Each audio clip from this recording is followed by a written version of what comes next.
دیکھیے سنت میں تو بہت زیادہ ہے نا، مطلب کہ کوئی ایک نہیں ہے، بہت زیادہ ہے جی جی، جس میں اللہ کے رسول صلی اللہ علیہ وسلم نے کہا کہ یا یہ ثابت ہوتا ہے کہ جی دین جو ہے نا وہ خبر واحد سے ثابت ہوتا ہے۔ اسی طرح سے ہم سنت میں دیکھتے ہیں کہ یہی چیز ہمیں ملتی ہے کہ دین جو ہے نا وہ بیسیکلی خبر واحد سے منتقل ہوگا، مطلب اللہ کے وسلم نے اس کی طرف اشارہ بھی کیا اور آپ صلی اللہ علیہ وسلم کی سنت میں ہمیں یہ چیز ملتی بھی ہے۔ اس میں بہت خوبصورت بات ہمیں امام شافعی کی کتاب الرسالہ میں ملتی ہے۔ تو امام شافعی نے بہت سارے دلائل نقل کیے ہیں جن کو میں نے اپنی کتاب میں جمع کیا ہے۔ ان میں سے ایک یہ روایت کہ اللہ کے رسول صلی اللہ علیہ وسلم نے کہا کہ اللہ تعالیٰ اس بندے کو تر و تازہ رکھے جس نے میری بات سنی،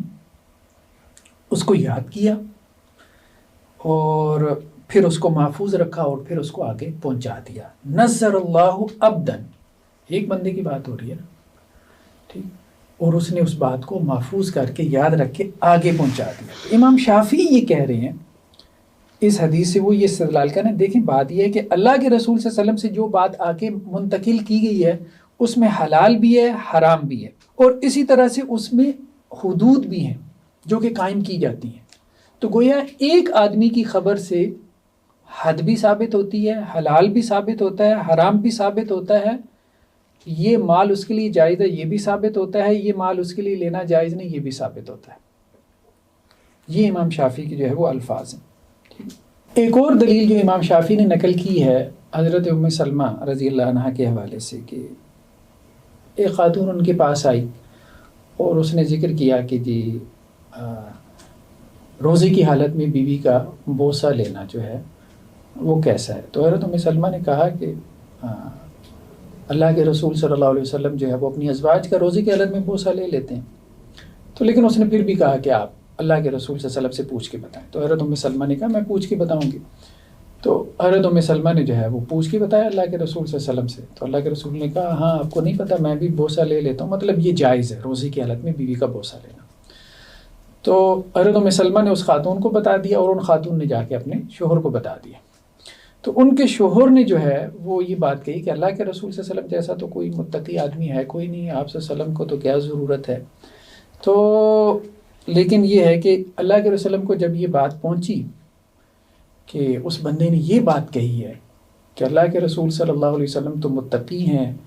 تو اللہ کے رسول نے اس پہ ناراضگی کا اظہار کیا اور حضرت ام سلمہ رضی اللہ عنہ سے کہا کہ کیا جو ہے وہ اس کی اہلیہ نے اس کو یہ خبر نہیں دی تھی، الا اخبرتیھا انی افعل ذلک، کہ میں یہ کام کر لیا کرتا ہوں۔ تو اب اس پہ بھی امام شافعی رحمۃ اللہ علیہ کیا کہتے ہیں کہ یہ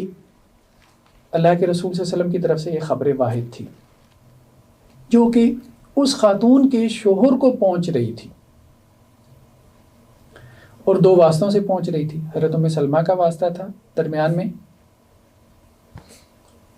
اس شخص کی بیوی کا واسطہ تھا، لیکن اللہ کے رسول صلی اللہ علیہ وسلم نے جب دیکھا کہ اس نے وہ خبر جو ہے نا اس میں اس کو قبول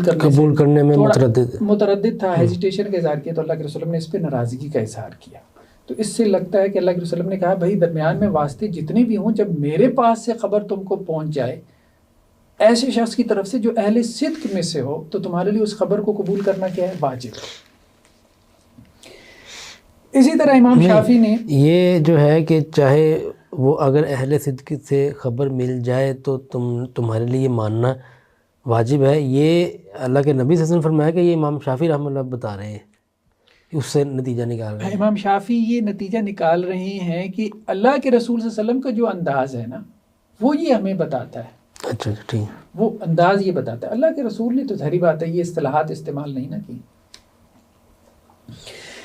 اسی طرح امام شافعی نے ایک دلیل یہ بھی بیان کی ہے جو قبلہ کے حوالے سے معروف واقعہ ہے، ٹھیک ہے، کہ ایک صحابی نے اللہ کے وسلم کے ساتھ نماز پڑھی اور جب اہل قباء پہ سے ان کا گزر ہوا تو دیکھا کہ وہ پرانے قبلے کی طرف رخ کر کے نماز پڑھ رہے تھے، یعنی مسجد اقصیٰ کی طرف۔ تو انہوں نے ان کو بتایا نماز کی حالت میں کہ بھئی قبلہ تبدیل ہو گیا۔ تو لوگوں نے کیا کیا، وہ نماز میں اپنا رخ چینج کر لیا۔ اچھا، کسی نے یہ بات نہیں کہی، یہ بات امام شافعی نے لکھی ہے۔ صحابی کا نام کیا ہے؟ صحابی کون سا چاہیے؟ اس میں حضرت عبداللہ ابن عمر سے یہ نہیں، یہ جنہوں نے منادی کی تھی کہ نماز کی حالت میں بتایا تھا کہ قبلہ چینج ہو گیا ہے، یہ صحابی کا نام ہے؟ یہ نہیں ہے اس میں یہ کہتے ہیں نا کہ عبداللہ بن عمر سے یہ خبر دی ہے کہ لوگ جو ہے نا وہ قباء میں صبح کی نماز پڑھ رہے تھے کہ ان کے پاس ایک آنے والا آیا، نام کا تذکرہ نہیں، اور اس نے یہ کہا کہ اللہ کے رسول صلی اللہ علیہ وسلم پہ قرآن نازل ہوا ہے اور آپ کو یہ حکم دیا گیا ہے کہ بیت اللہ کی طرف رخ کریں۔ تو تمام لوگوں نے بیت اللہ کی طرف رخ کر لیا، جبکہ ان کا پہلے رخ جو ہے وہ شام کی طرف تھا، اور وہ نماز کی حالت میں ہی بیت اللہ کی طرف پھر گئے۔ اب امام شافعی اس روایت پہ تبصرہ کرتے ہی یہ کہتے ہیں کہ یہ لوگ اس قبلے پر تھے جس قبلے کی طرف رخ کرنا ان کے لیے کیا تھا؟ فرض تھا، کیونکہ انہوں نے اللہ کے رسول کو دیکھا تھا جی کہ جی یہ قبلہ ہے، ٹھیک ہے۔ لیکن اب ایک خبر واحد سے، ایک آدمی کی خبر سے انہوں نے کیا کیا؟ اپنے قبلے کو چینج کر لیا، اور یہ بھی نہیں کہا کہ بھائی ہم اس نماز کو مکمل کر لیں اور اللہ کے رسول صلی اللہ علیہ وسلم کے پاس جا کے پہلے تصدیق تو کر لیں۔ امکان تصدیق ہونا ایک علیحدہ بات ہے، یعنی وہ تصدیق کر سکتے تھے، ٹھیک ہے،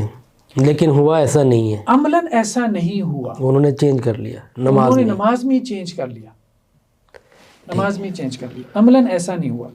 تو اس سے مراد یہ ہے کہ جب بھی خبر پہنچے اللہ کے رسول صلی اللہ علیہ وسلم کی طرف سے، کسی ایسے بندے کی طرف سے جو صادق ہو کہ یہ دین ہے، تو اس کے لیے اس وقت اس خبر کو بطور دین ماننا لازم ہو جاتا ہے، بھلے وہ خبر ایک آدمی کی طرف سے ہو اور بھلے وہ خبر پوری جماعت کو دی جا رہی ہو۔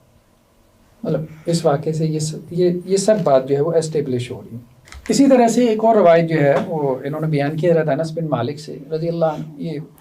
عمر کے اعتبار سے چھوٹے تھے، تو حضرت ابو طلحہ، حضرت ابو عبیدہ بن جراح، ابی بن کعب رضی اللہ عنہ، ان کو یہ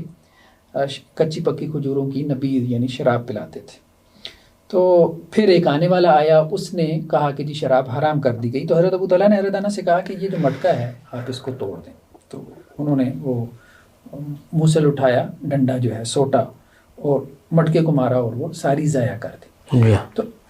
اب ایک خبر واحد کی بنیاد پہ، یعنی وہ ایک چیز جو ہے وہ ابھی تک حلال تھی، ٹھیک ہے، لیکن ایک آدمی نے آ کے خبر دی ہے کہ قرآن نازل ہو گیا ہے اور یہ چیز حرام کر دی گئی ہے، اور انہوں نے اس کی بنیاد پہ وہ سب چیز جو ہے وہ ضائع کر دی۔ اچھا، امام شافعی یہ کہتے ہیں یہ روایت نقل کرنے کے بعد کہ دیکھیں وہاں پہ صحابی نے یہ بات نہیں کہی کہ جب تک ہمارے پاس خبر عامہ نہیں آئے گی تو ہم شراب کی حرمت کا یقین نہیں کریں گے۔ ایک صحابی تھے سعد بن ابی وقاص، ایک صحابی آئے تھے، نام نہیں ہے یہاں، اچھا ان کا نام نہیں ہے، آنے والے کا نام نہیں ہے، اچھا جو پلا رہے تھے وہ تھے سعد، جو پلانے والے تھے وہ حضرت انس تھے، انس بن یہ مالک، چھوٹے صحابہ میں سے تھے، جن کو پلا رہے تھے ان کا نام آیا ہے حضرت ابو طلحہ، حضرت ابو عبیدہ بن جراح، ابی بن کعب، ٹھیک ہے۔ تو امام شافعی یہ کہہ رہے ہیں کہ اب ان صحابہ نے یہ بات نہیں کہی کہ بھائی ہمارے پاس جب تک خبر عامہ نہیں آ جاتی تو ہم اپنا مال کیوں ضائع کریں، ایک آدمی کے کہنے کی وجہ سے ہم حرام کیوں مان لیں۔ تو گویا امام شافعی یہ اسٹیبلش کر رہے ہیں کہ صحابہ بھی جو ہے وہ دین ان کے لیے جو ثابت ہو رہا تھا، یعنی حلال و حرام، وہ خبر واحد سے ثابت ہو رہا تھا۔ اسی طرح ایک اور روایت امام شافعی نے نقل کی ہے، بس مختصراً مطلب میں جلدی سے اس میں سے گو تھرو کرتا ہوں، کہ اللہ کے رسول صلی اللہ علیہ وسلم نے حضرت انیس کو حکم دیا تھا کہ ایک خاص قبیلے کی طرف ایک عورت نے زنا کیا تھا اور اس نے اعتراف بھی کر لیا، شادی شدہ تھی، تو اللہ کے رسول نے کہا کہ جاؤ اور اگر وہ اعتراف کر لے تو اس کو رجم کر دو۔ یہ الفاظ ایک دو یا 19 فإن اعترفت فرجمها، ٹھیک، تو آپ اس کو جو ہے وہ رجم کر دیں۔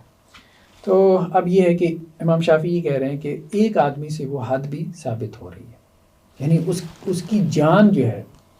آپ جان لے رہے ہیں، جان لینا مطلب کوئی چھوٹی بات نہیں ہے، دین کی اتنی بڑی بات کہ جی آپ اس کی جان لے سکتے ہیں، یہ بھی خبر واحد سے ثابت ہو رہی ہے۔